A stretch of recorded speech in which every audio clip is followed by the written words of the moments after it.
All right, welcome back. So this is going to be part two, going into the history of the Moorish Sons of Liberty and the American Revolutionary Conflict.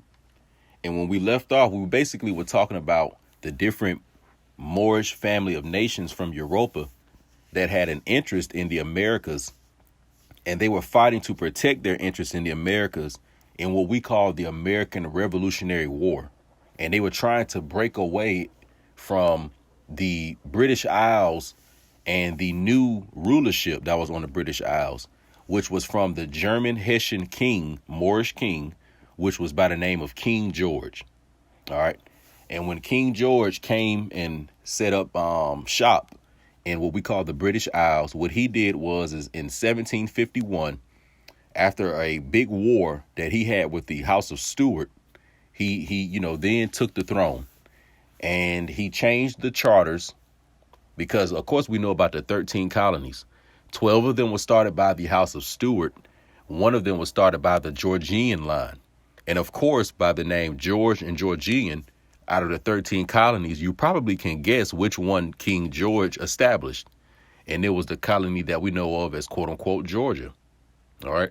And in Georgia, this is where he allowed slavery. So once he allowed slavery, he started to then import a lot of the Pale Slavs and the different serfs and the WIGHT people of Europa, and started to import them into the colonies of what we call, quote unquote, Georgia. So this is some of the beginnings of what was going on in the American Revolution. But ultimately, it was a war between various Moorish factions. And depending on what your faction was, depending on who you were doing business with, depending on which Europa family or American family you intermarried with, was going to depend on which side of the war you were going to fight on. So you had a lot of Brits, Scots, Irish, etc. You had some of them that supported King George when he took the throne, and you had a lot of them that did not support King George, and they wanted to reestablish the Stuart line. That's where you had what we know of as the Jacobite Wars, and also some of the English wars. Okay. So a lot of those Moors, when they got tired of King George and the way they were doing things over there, a lot of them already had establishments and had family members here in the Americas. So they started to come over here. And were there some initial conflicts when they came over to North America? Of course there were. When all the European, or I ain't gonna say European, when all the Europa Moorish families came to the Americas, some of them they could get along, but then it would be some wars. All right. So, of course, that happened in the colony of what we know of as Virginia. And that was the first one. And a lot of the different the Moorish Powhatan and the different Tuscarora and the various Moorish Americans that are from the eastern coast, they did go to war with some of these, Moorish, Brits, Scotch, Irish when they first came here. But after a while, there was some peace. Some of the families intermarried because, of course, you all hear that story about Captain John Smith marrying, quote unquote, Pocahontas. All right. Now, there were a lot of lies and they changed up a lot of what that story was trying to tell you. But the essential of it was this is what I want you to see. You had a Moorish king or a Moorish emperor who was Powhatan, who's from America. OK, he's the one that's indigenous to the Americas. But he has a daughter who's the princess. What he did was he let his daughter marry a Moorish Scottish Highlander by the name of Captain John, excuse me. And this man was from Europa. So you now have an indigenous Powhatan princess marrying a aristocrat Moorish Highlander. Once again, these are all so-called black people. So when they have this marriage, this now allows the peace, and this allows them to set up the colony and then the business. This was not now Powhatan and his daughter and Captain John Smith. That's not the only one union like that. You had thousands of those types of unions when the Europeans came here, or the Moorish Europans when they came here, rather. Now, when I say a European, I'm talking about the Caucasian people when they came in and stole a lot of our titles and started calling themselves British, Scottish, etc. But when I say Europa, I'm talking about the ancient Phoenician, Hebraic peoples who were coming from the ancient Shemitic lines that was there way before the Yaqub experiments. OK, so there's a difference between a European and a European. But anyway, let's get back to this part two. I don't want to ramble too much. All right. So let's read. Let's read. So the first thing I want you to see is that there was British occupation in New York in 1775. So a lot of the American colonists, when I say the American colonists now, I'm talking about the Moorish Brits, Scots, etc., Swedes, Bohemians, etc., that were here, but they did not want to fuck with King George.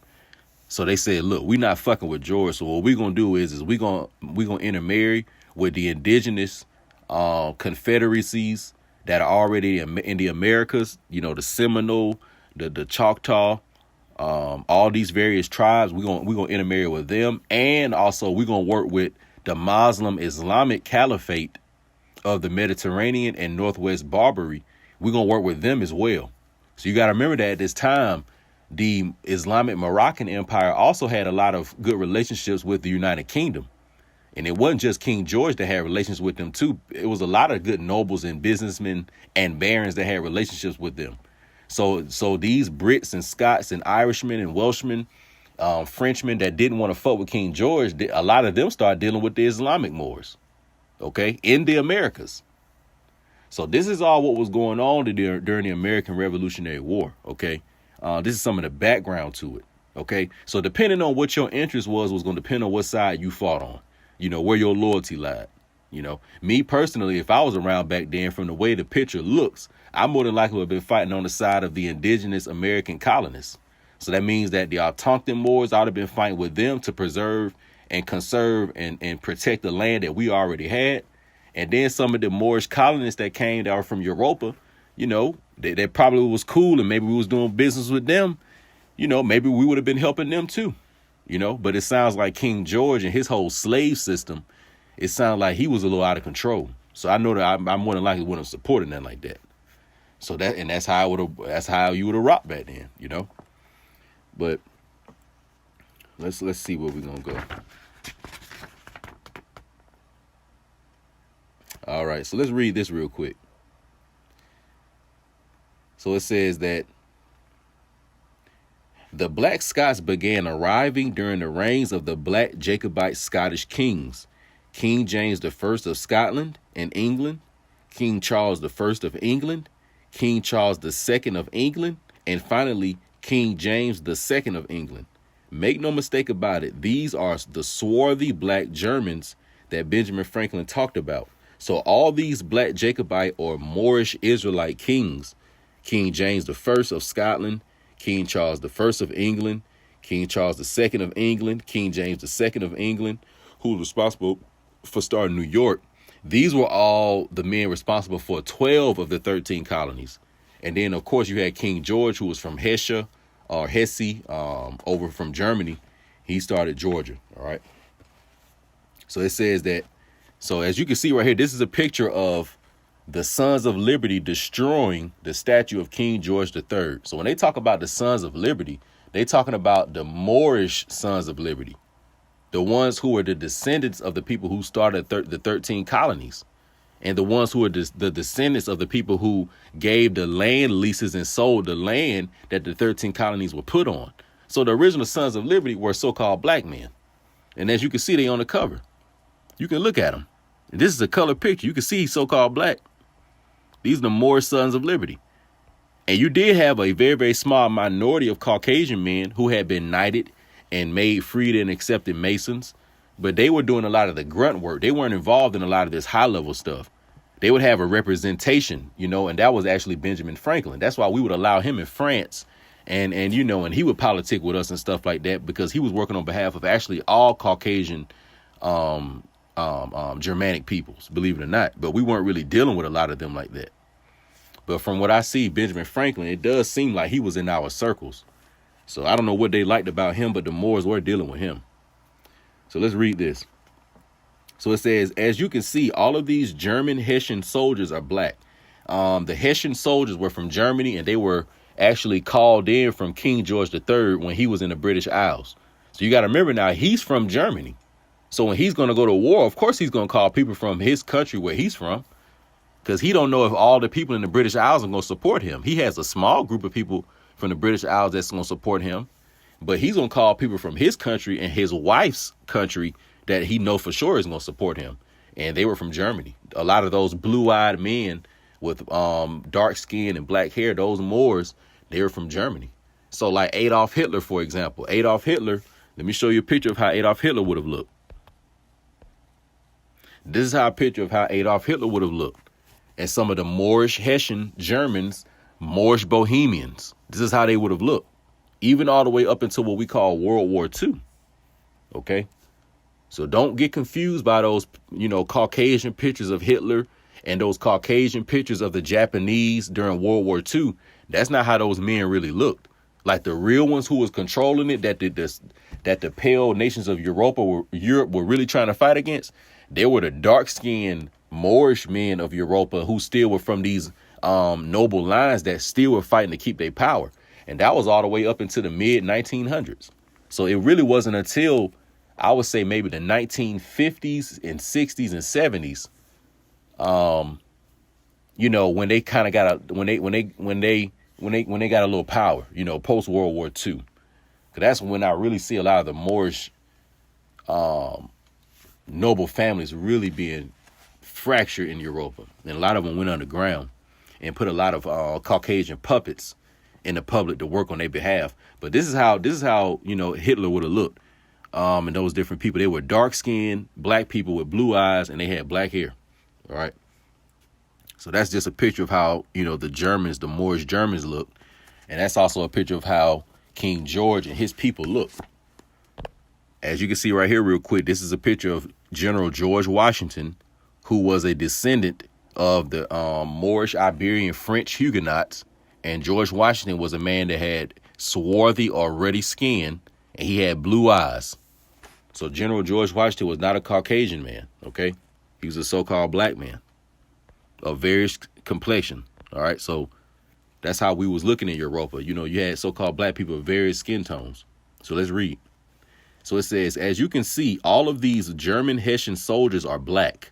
These black men are black German mercenaries. Once again, they were called to fight in this war. They was called into Europa, to the British Isles, and then they was called to come into the 13 colonies. All right.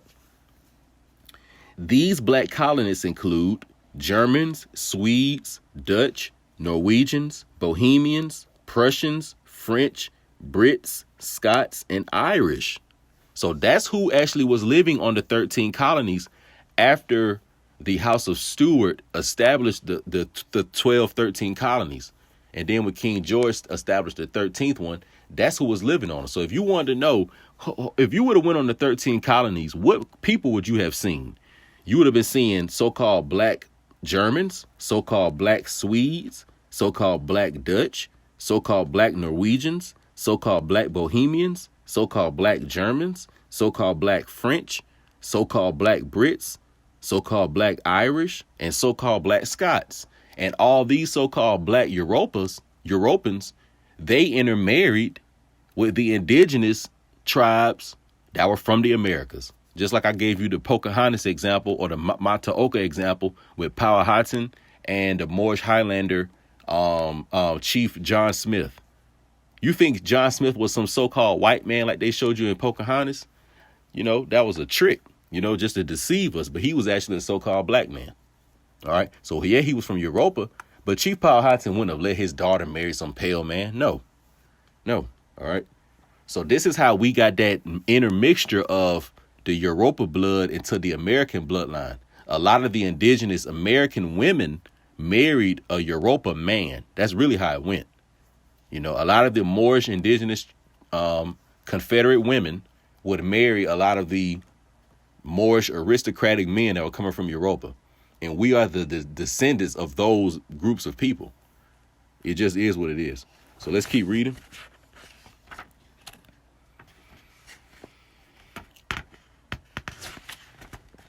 All right. So now most of us have heard about General Lord Cornwallis. All right. General Lord Cornwallis surrendered 8,000 black British, German, Hessian troops to a swarthy, ruddy German George Washington at Yorktown. The white images printed in the books sanctioned by the Texas State School Board as it relates to colonial history is nothing but the unchecked imagination of an evil mind. So General Lord Cornwallis was actually a British general who was fighting in allegiance to King George. All right. And when he lost, he had to surrender to the Moorish general, George Washington. OK. All right. So let's review some pictures real quick. See where we at.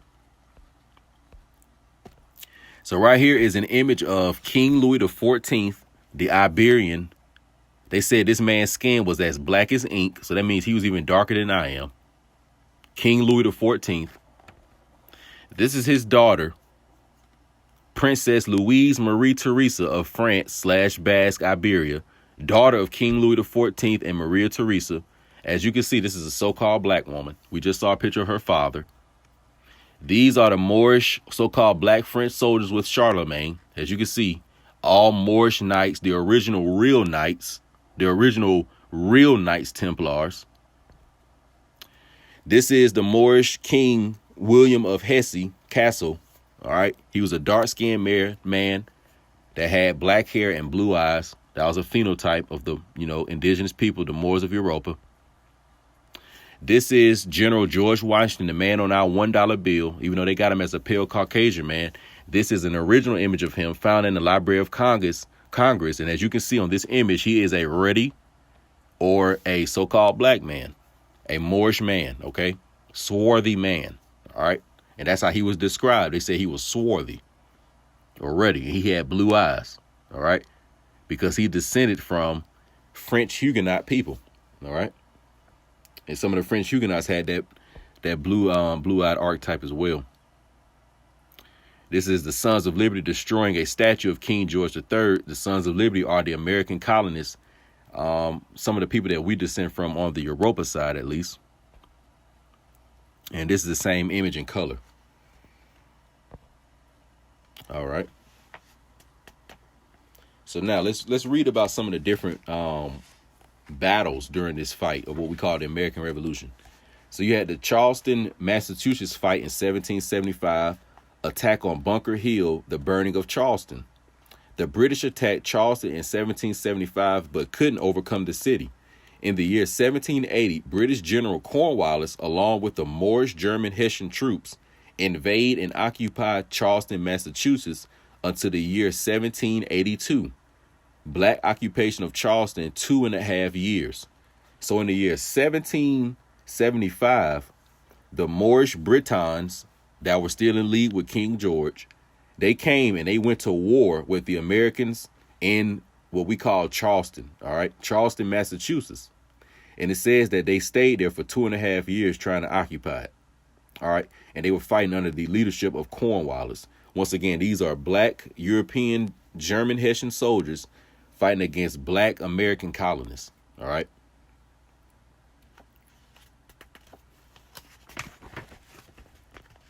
Okay. So now the Battle of Green Spring, Virginia, 1781. So it says that we have the black German army being led by the black British General Cornwallis. So it says that the Continental Army is being attacked or being led rather by General Marquis Lafayette, and the black Continental General Wayne.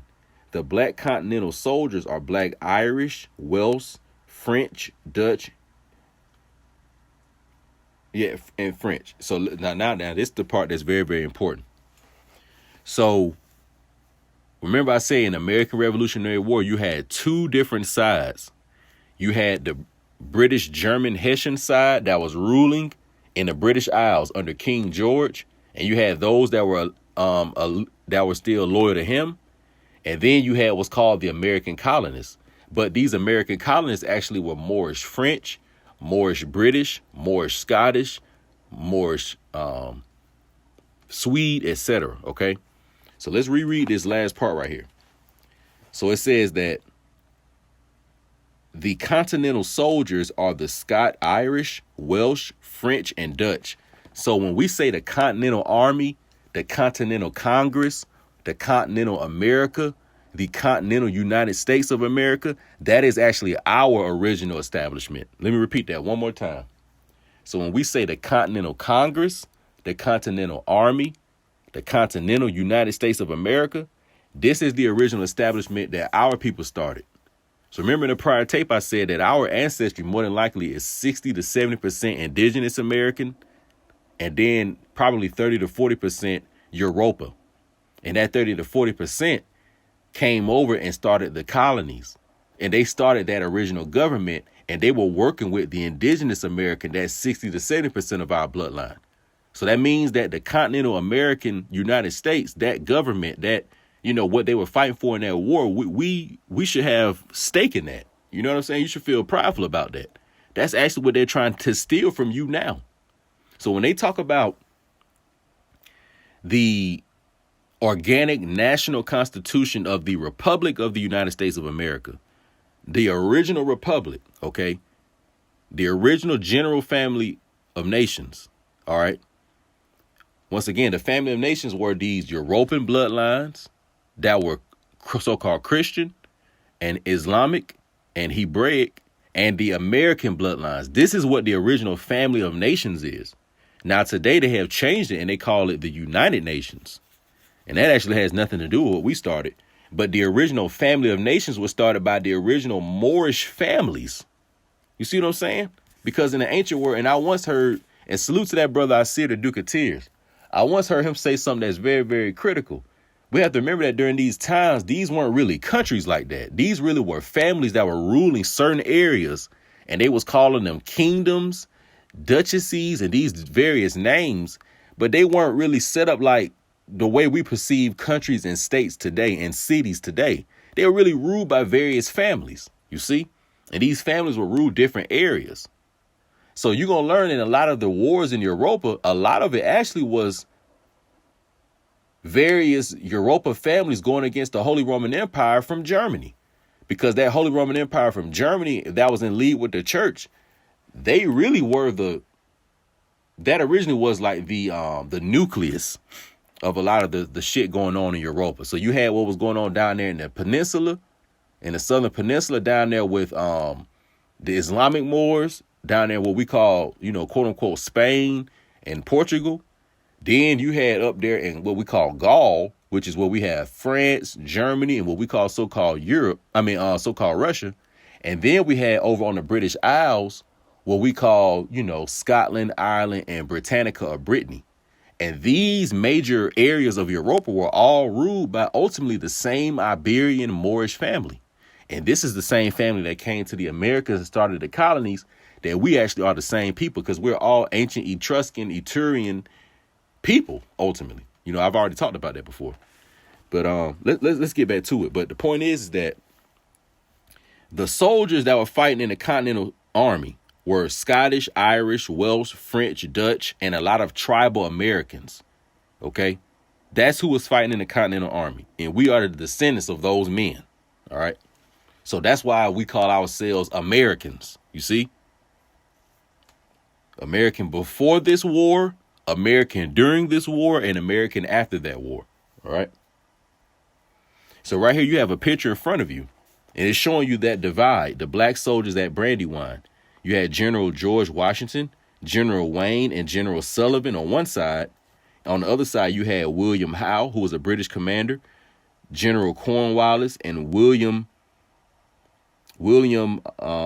basically a Hessian German right here. I can't pronounce his last name, but that's him down here. But you can see that these were the two sides in the war. All right. The Continental Army versus the Hessian German Brits. All right. Okay. So let's see where we're going now.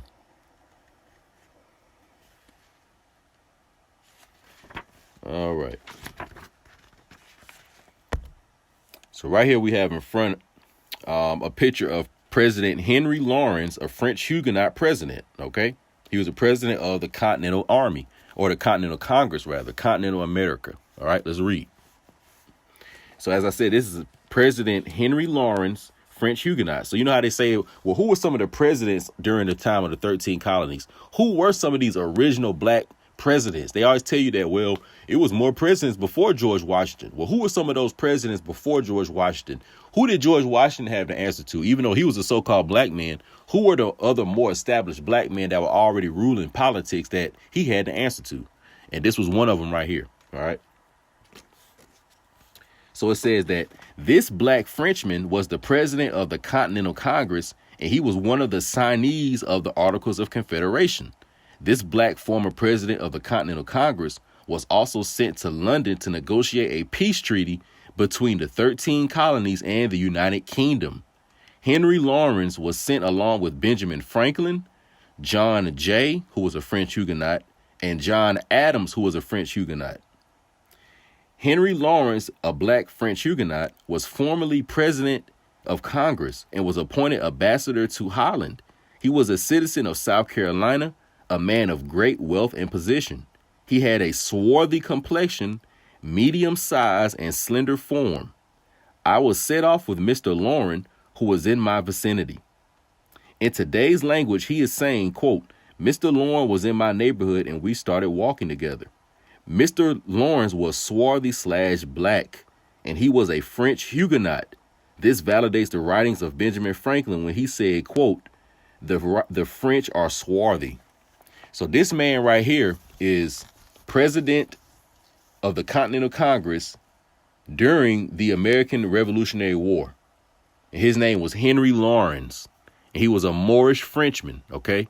So during the time of the American colonies, and when they were establishing what we know of as the Continental Congress or the Congress of the United States of America, the president of the Congress was this man, Henry Lawrence. So he's one of the presidents. All right. He was a French Huguenot. So when you hear that term Huguenot, that is going from a medieval European French line that eventually financed and had a lot of investments in the Americas. So, you know, they had a lot of sway and a lot of pull. And this man actually was a citizen in South Carolina, but he was a French nobleman.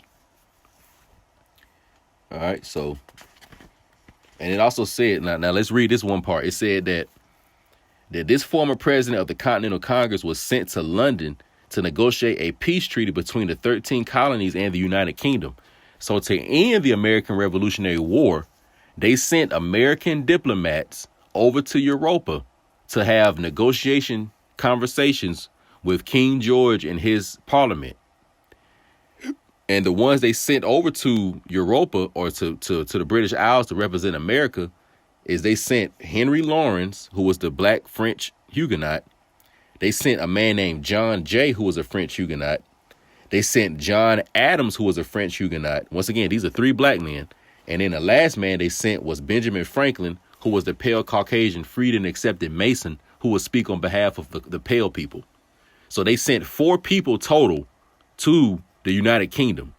3 of them were so-called black men. 1 of them was a so-called white man. And I guarantee that Benjamin Franklin more than likely didn't have much to say in the conversation. They probably just told him that, look, we're going to just do this for you and do that, and then you're going to be good to go. So now let me see where we at.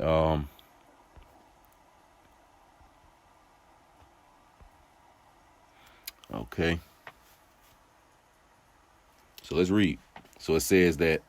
So now let's read. Here is General George Washington writes a letter to President Henry Lawrence, Continental Congress at York, Pennsylvania, and York County in the Revolution, page 318. Quote, however, on July 11th, a letter was received from General George Washington. Immediately upon its receipt, it began to be read by Charles Thompson, then Secretary of Congress, who began to read the letter, quote, which was addressed to His Excellency Henry Lawrence and to others, the members of the Congress. So George Washington wrote a letter to Henry Lawrence and the members of the Congress on July 11th. President John Jay, a French Huguenot. John Jay, one of the signatories on the Treaty of Paris, was the president of the Continental Congress in the year 1778. So another president was John Jay, and John Jay was one of the men who went with Henry Lawrence to the British Isles to actually negotiate a peace treaty. He later became the first Chief Justice in the 13 colonies. He was a swarthy black Frenchman. The date 1778 is 27 years from the date that Benjamin Franklin said the French were black. So as you can see that most of the important key members and players in the foundation of the American government, the American Congress, etc., were Moorish French noblemen. All right. And it was also Moorish Scots and Brits who were helping these noblemen. But as far as the presidents, they were French. Okay. Then so now you have one president was Henry Lawrence. Another president was John Jay. Here's another one by the name of Elias Boudinot.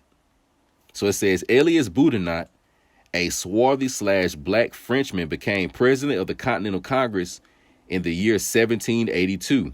This black Frenchman was president during the final years of the American Revolution, and he was descended from the de la Tremblay family in France. So you have now three people. So then, let me read this part. It says, I have an image of the members of the Second Continental Congress. 11 of the signees were black Scots. 5 of the signees were black Welsh/Brits. 1 Swede and 2 Irish. So now we have who actually signed the treaties and signed the different documents that were being created by the Continental Congress. So it says that 11 of them were black Scots. 5 of them were black Brits/Welsh, 1 Swede and 2 Irish. All right. And during this time, the president was the Frenchman. So it seems like that the presidency was going through that French Huguenot bloodline. And a lot of the important members of Congress were coming from the Scot, Brits, Irish, and those other Europa bloodlines. So that's very, very interesting. And also as well, too, don't get confused. A lot of the different, what we call tribal American bloodlines, they were involved in this as well. Maybe we just got to do some digging around to get more of that information. Okay. So you had black Scottish signees who were very, very critical and important in the Continental Congress. All right. And I got, a lot of their names right here. I'm not going to necessarily read them. But they were black delegates that were Welsh, Scottish, Irish, and Swedish. So it says that if one were to travel into the past to look at the participants in the Second Continental Congress, one would find among the signees 12 black Scots, 3 black Irish, 2 black French, 2 black Welsh, and 1 black Dutchman. Thomas Jefferson is delegate number 33. And guess what? Jefferson was a descendant of a Welsh, British, and a ruddy red man. So even that man named, quote unquote, Thomas Jefferson, all right, he actually was an amalgamated man or a ruddy man. He probably was even something that maybe looked like George Washington. So as you can see that the only one that may have been Caucasian and pale may have been Benjamin Franklin. As far as Jefferson and Madison and Washington and all them guys was Moors. If they weren't full-blooded, then they was amalgamated. So, that's just some information going into the American Revolution. So let's do a recap real quick. The Moorish Sons of Liberty are the ones that were indigenous to the Americas, fighting to preserve and conserve and reserve their land for themselves. The different European Moorish bloodlines that came here that they got along with that set up the 13 colonies. These are the Sons of Liberty. And they were going against the Georgian line, the German Hessian line that was in the United Kingdom. OK, so understand that until we really, get an understanding of all this history as far as the United States of America, and how our nationality plays into that, we're going to always deal with shit like this. And we're going to end it with this. As you can see, we got a picture that says that I have set aside this cake specifically for you minorities. So, when you hear your boy Joe Biden and Kamala Harris, they're going to use that term minorities a lot. You got a picture of Uncle Sam right here, and here's a piece of cake. So let's see who Uncle Sam's going to feed. So you got the Caucasian, quote unquote, white woman. You got the quote unquote white man who is 1/85th American, so-called Native American. He gonna get a piece of the pie. You get the quote unquote Latino, the white Latino, he's gonna get a piece of the pie. You get the quote unquote white gay community, they gonna get a piece of the pie. You get the quote unquote Asian community, they gonna get a piece of the pie. And then at the end of the line, you have the indigenous American Muskogee Creek, Scottish, Hebraic, Frenchman, Huguenot, who really is the real American, not getting no piece of the pie. You know? So I just find this political cartoon to be a little interesting. And it's just showing you a real picture that you're going to always be at the end of the line, you know, until we can get this shit all the way together. But hopefully this tape made some sense. You know, I just want to go into the Moorish Sons of Liberty and the Treaty of 1783, when John Jay, Henry Lawrence, Benjamin Franklin, and that other Moorish French Huguenot went to the United Kingdom and, you know, created a peace treaty to establish, you know, some more type of harmony with the United Kingdom. And this also ties into the Treaty of Peace and Friendship that was between the Islamic Moroccan Empire and the Americas as well. So all this stuff is actually tied into it, you know. So y'all stay tuned for the next one. Salute. I'm out.